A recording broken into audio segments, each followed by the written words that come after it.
نے مہاجر ساتھی کو انصاری نے جگایا تو اسے معلوم ہوا کہ یہ لوگ ہوشیار ہو چکے ہیں، چوکنا ہو چکے ہیں، تو وہ بھاگ گیا۔ جب مہاجر نے اپنی انصاری کا خون دیکھتے ہوئے کہا کہ سبحان اللہ، آپ نے پہلے ہی تیر پر مجھے کیوں نہیں اٹھایا۔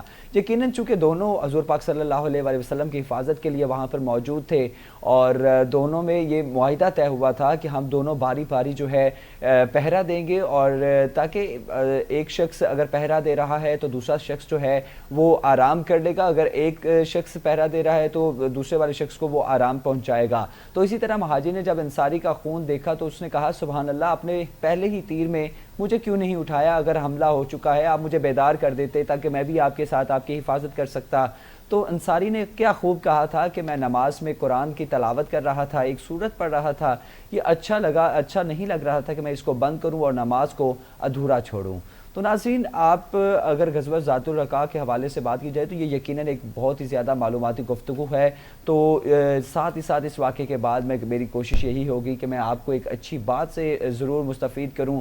اچھی بات کرنے کا مقصد یہ ہوتا ہے کہ آپ کو آپ کی جو آج کی صبح ہے وہ آپ کو اچھی بات بتانے کا مقصد یہ تھا کہ اچھی بات سے آپ لوگ جو ہے مستفید ہو سکیں، فائدہ پہنچ سکے، اور ہماری اسٹار ایشیا نیوز کی یہ کوشش رہی ہے کہ اپنے جو ناظرین ہیں ان تک اچھی بات کو پہنچایا جائے۔ تو سب سے پہلی اچھی بات یہ ہے کہ کوئی تمہارے ساتھ ہو یا نہ ہو، یہ یاد رکھو کہ خدا کی ذات جو ہے وہ ہمیشہ آپ کے ساتھ ہے۔ ناظرین، یہ دیکھنے میں تو ایک بہت چھوٹی سی لائن ہے، سننے میں تو یہ بہت چھوٹی سی لائن ہے، بہت چھوٹی سی کوٹیشن ہے، لیکن اس میں ہماری زندگی کا تمام جو ہماری زندگی کا حیات ہے، حیات کے بارے میں تمام معلومات موجود ہے، اور بہت چھوٹی سی بات میں مواد بہت زیادہ ہے کہ کوئی تمہارے ساتھ ہو یا نہ ہو، یاد رکھو کہ رب ہمیشہ تمہارے ساتھ ہے۔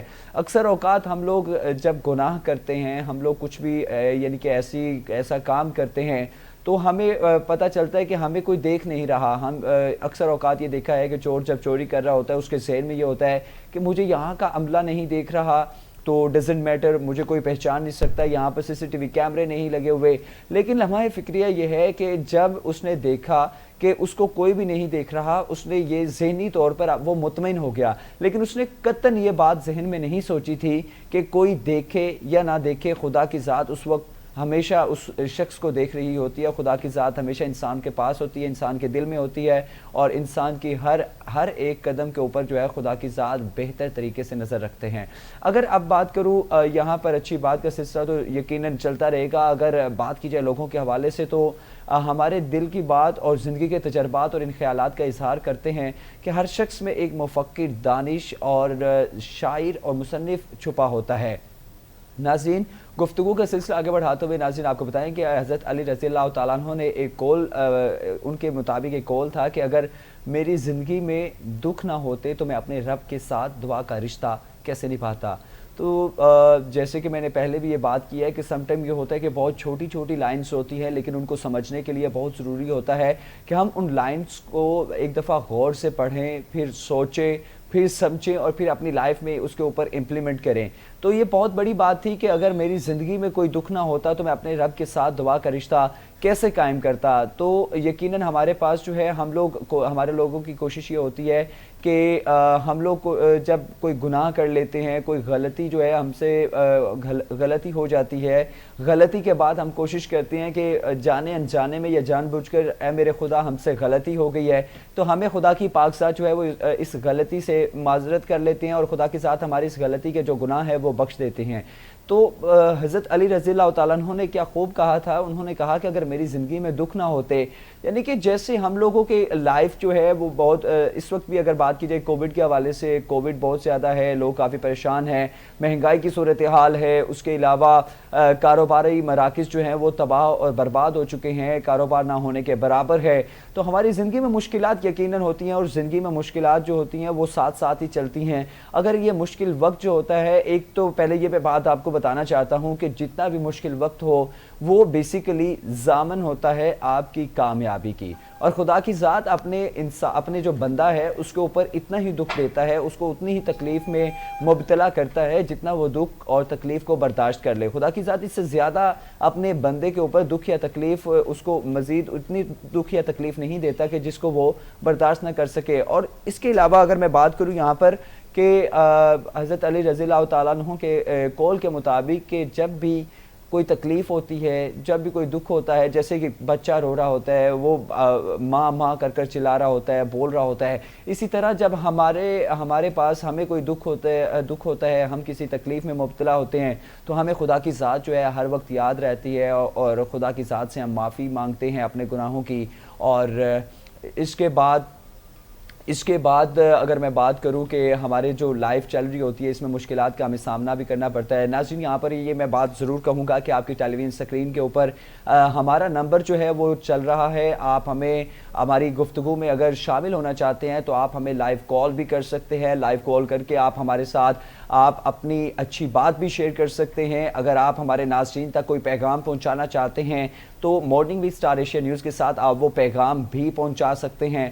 تو آپ کی ٹیلی ویژن اسکرین کے اوپر یہ نمبر چل رہے ہیں اور آپ یہ نمبر دیکھ بھی رہے ہیں۔ اگر آپ کال کرنا چاہتے ہیں تو آپ کال کریں اور ہمارے ساتھ شامل گفتگو ہو جائیں۔ تو بات کر رہے تھے کہ اگر میری زندگی میں دکھ نہ ہوتے تو میں اپنے رب کے ساتھ دعا کا رشتہ کیسے نبھاتا۔ تو یہ بہت بڑی بات ہے۔ اگر اس بات کے اوپر اگر میں بحث کرنے لگ جاؤں، اگر اس بات کے اوپر میں دلیل دینے لگ جاؤں تو یہ بہت اس کا خلاصہ جو ہے وہ بہت بڑا ہے۔ اور اگر بات کی جائے گناہ، جب ہم تکلیف میں مبتلا ہوتے ہیں، پریشانی میں مبتلا ہوتے ہیں تو اس کے بعد ہمیں خدا کی ذات جو ہے وہ بہت یاد آتی ہے، پھر ہم معافی طلب کرتے ہیں۔ اور خوشی کے وقت جو ہے جیسے کہ وہ مجھے گفتگو کے ساتھ ساتھ ہی مجھے ایک واقعہ یاد آ گیا۔ ایک بادشاہ تھا اور بادشاہ نے اپنے ایک وزیر سے کہا کہ مجھے ایک ایسی لائن لکھ کر دیں، ایک ایسا جملہ بتائیں جس کو میں خوشی کے وقت جو ہے اگر خوشی کے لمحات میں اسے یاد کروں تو وہ دکھ اور تکلیف جو ہے وہ مجھے اتنی پریشانی نہ ہو، اور میں اپنے دکھ اور تکلیف اتنا زیادہ خوش نہ ہوں۔ اگر غم میں ہوں تو میں اتنا زیادہ غم نہ محسوس کروں۔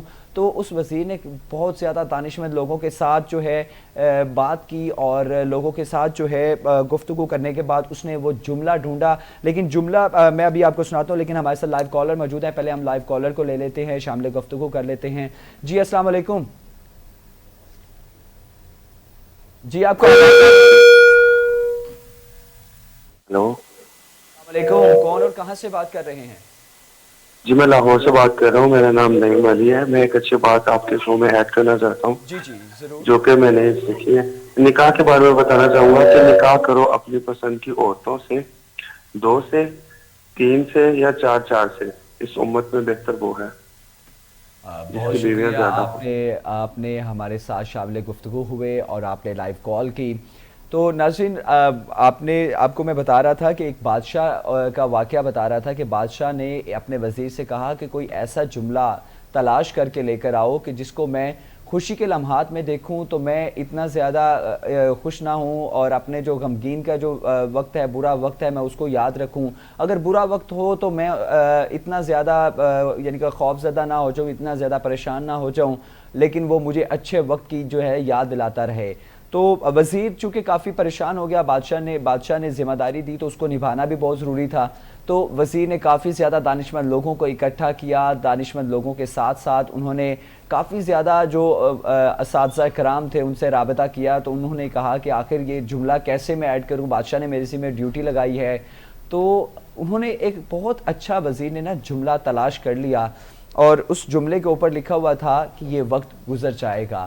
ناظرین، یقیناً یہ وقت گزر جائے گا۔ انسان جتنی بھی تکلیف میں ہو، جتنی بھی پریشانی میں ہو، تو یہ وقت جو ہے وہ گزر جاتا ہے۔